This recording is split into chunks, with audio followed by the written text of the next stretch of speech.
later we'll become a banana republic where every foreign power will use us to do whatever it is that they're trying to do, and which soft power, so far as I'm concerned, has been the basis for the warfare system, fifth generational warfare system, where information is being used to be able to destabilize and topple governments. We saw this during the Arab Springs, and this is something else that is well documented. I think that we have to be able, aside from every other thing else that we do, we need to be able to understand is the influence of soft power on the continent of Africa, and how we must be able to fight to make sure that anything that is taking place on the African continent must be able to take place on the African continent with our will, our ambition, our reasoning, that we need to be able to do what we must do as Africans to defend the continent.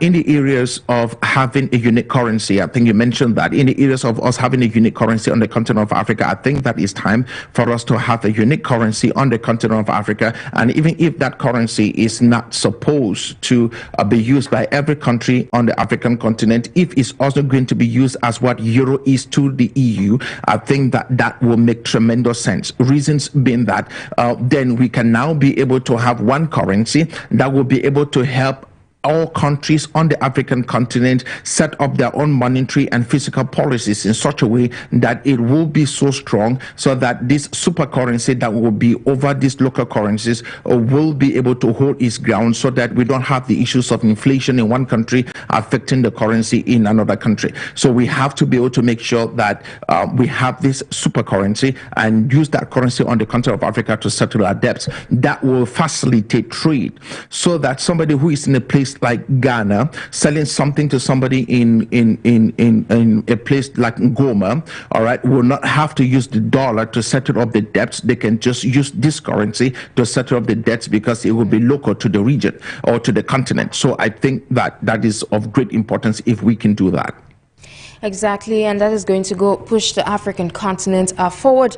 And we're gradually coming to the end, but looking at this aspect of Africa reshaping its narrative within our global politics, there is this call for Africa to position itself as an equal player at the global stage, rather than a region in need of aid or for intervention. But with this said, from your perspective, you are Pan-Africanist. What impact do Pan-African movements, regional organizations have on Africa's ability, to assert itself in global diplomacy? Well, I think that the Pan-African Front is supposed to do more. Unfortunately, the Pan-African Front is basically just a bunch of folks, on social media screaming their lungs out, and basically cataloging the ills of the colonial era, the ills of slavery, and everything in between. I think that in itself is not what is it that we want. That's good. That history is good. But we must be able to do more. I think that a Pan-African Front will have to graduate from this infancy to a place where we become a little bit more tech savvy. We basically have a bunch of attorneys, people who understands diplomacy, people who understands exactly the rule of law, men who understands common law, and folks who basically can be able to step up where needs be, especially at the level of the international court, and bring companies that are committing atrocities on the continent of Africa to justice. So we need to be able to do this, and whole nations that are also doing so on the continent of Africa ransom.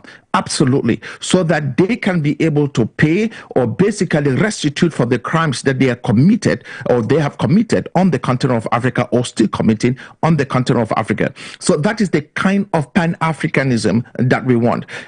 Talking about it and basically being a Pan-African that just move around, fly in your little, first class ticket, to go and speak somewhere else, and basically proud yourself to become the most eloquent, Pan-African Pan-African, that doesn't mean nothing to anybody. I think that we need to be able to build up a robust front of Pan-Africans who are tech-savvy, Pan-Africans who are educated, in different sectors of life, in different spaces, that can be able to use that influence and those skill sets to help us on the continent of Africa, develop. And this is to the Africans who are in the diaspora, and this is to the African peoples who, scattered across the world, people who basically still consider the continent of Africa home. And the reality is that if you are a Negro anywhere else in the world, if you're a black person anywhere else in the world, the continent of Africa is home. That's home. It's home, and we need to be able to find ways, for the sake of our ancestors, to maintain its sovereignty and to keep it the way it's always been for thousands of years. I will always be home for Africans, those on the continent and abroad. Meanwhile, to culminate this conversation, Dr. FONGOD, how can Africa, amidst all these changes, ensure that the shifting alliances do not affect the continent, but better benefit the continent of Africa rather than exploiting it? Well, the thing is, we cannot jump on the bandwagon of moving from the west to the east. Neither should we jump on the bandwagon of moving from the east to the west. This battle is not going to be fought in the east, it's not going to be fought in the west, it's going to be fought right on the continent of Africa. What that means is this: just because the west has committed so much atrocities on the continent of Africa does not mean we just go in droves to the east, because the reality is we have no idea what the east would do. But we have, I think that we can see symptoms of what the East is able to do, especially when it comes to what China is doing on the continent of Africa. So my point is this: instead of us looking to the East or looking to the West, we need to look within. Let's focus on the continent of Africa, to build the continent of Africa and find ways in which we can be able to set up the banking structures that we need with something like the African Development Bank, so that we can fund the projects that we need to fund on the continent of Africa and build all the infrastructures that we need that the 21st century economy will thrive on. Infrastructures that will actually help us, especially in the areas of blockchain technology, infrastructures that will help us with AI, Internet of all things, build infrastructures that will power the whole entire continent, either be it solar, be it nuclear, whatever infrastructures that are needed to be able to power the continent. Those are the infrastructures that we need to be able to build. If that was going to be the case, I think the future looks bright. The future looked bright for the African continent. Ladies and gentlemen, that was Dr. Stanley FONGOD, who joined us and participated on today's edition of Talking Point, sharing his insight with us in his capacity as a Pan-Africanist, an economist, and much more. Thank you so much, Dr. FONGOD, for your participation. Thank you, Sharon, for having me. It's always a pleasure to have you share your insights with our audience. Meanwhile, ladies and gentlemen, we say thank you for your keen attention. Like you heard it right, today we're discussing the shifting alliances, geopolitical alliances within the continent of Africa, asking the question, where does the African continent stand?